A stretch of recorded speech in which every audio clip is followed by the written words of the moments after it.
Eyes on Media continues now with some bite-sized brand stories this week.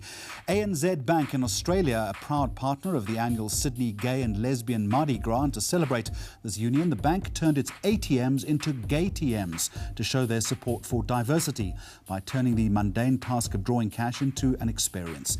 Created by the agency Wyburn TBWA in Melbourne, drab cash withdrawal facilities were transformed into colourful pieces of art, some bejewelled by hand, others boasting sequins, denim studs and fur. While it might be a little stereotypical, we still think it's a clever piece of brand communication, and you can let us know what you think of the Gay TM on our Facebook page. In a bid to attract students, the Monash University here in Johannesburg has taken to the silver screen to communicate its message of quality tertiary education to a younger audience. Research finding that cinemas still provide an effective platform when targeting a higher LSM youth market. Now, here's a simple yet clever idea from the M&C Saatchi Abel agency. In trying to bridge the gap between the haves and the have-nots, they've come up with the idea of the world's first ever rent-free, premise-free pop-up store for the homeless. The store was erected by putting posters on a wall on a busy street, and this became a place where people could donate clothing. The success of the project leading to the agency receiving invitations to take the initiative to, among others, the United Kingdom, the United States and India. Finally this week, what do the brands L'Oreal, Red Bull and Audi perhaps have in common? Well, they all seem to be irresistible to consumers, judging by longevity. But how do you get your brand to join the ranks of the world's top brands in that respect?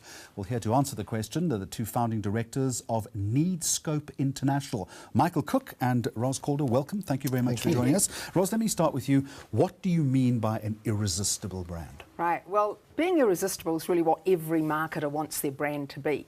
And irresistibility is that kind of magic a brand has, I think. It kind of appeals and attracts consumers in a really alluring way, so that really it's a sort of inevitable choice for consumers.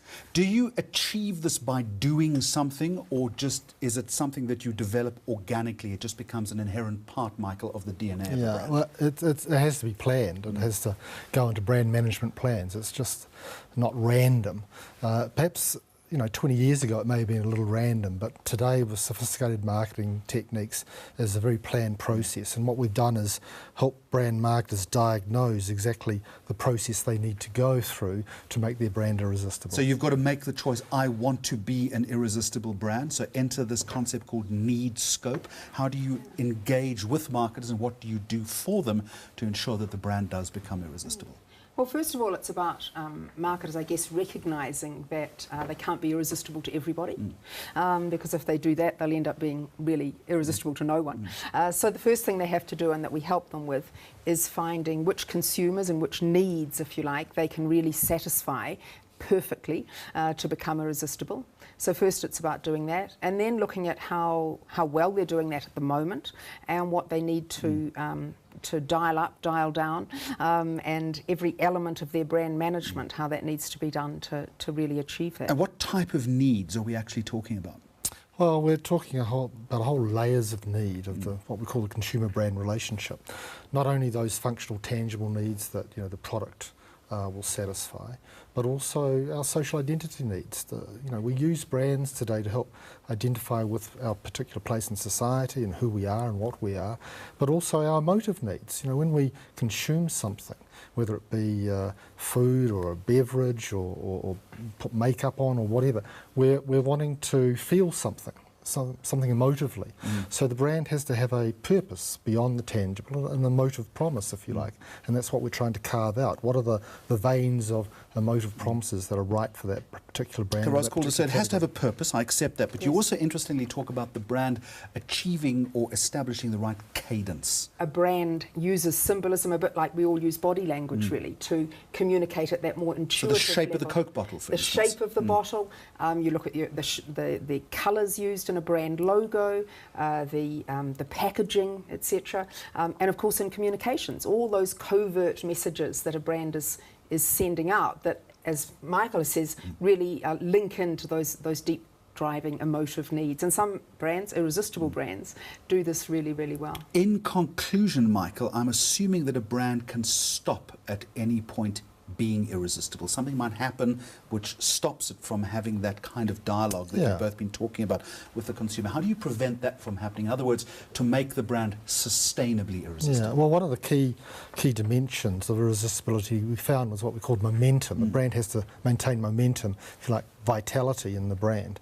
And you think of a brand like, say, Coca-Cola, you mentioned the bottle.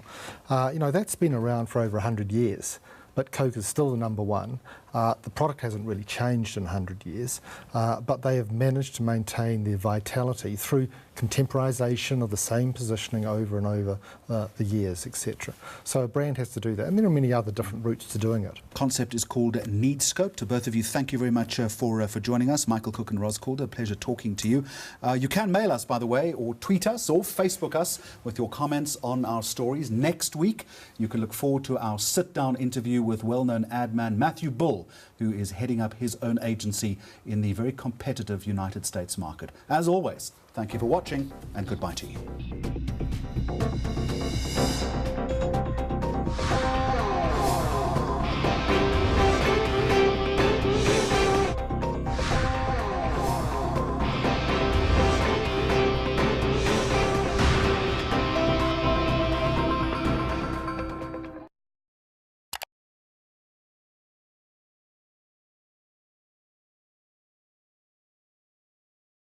News that moves. eNCA.com.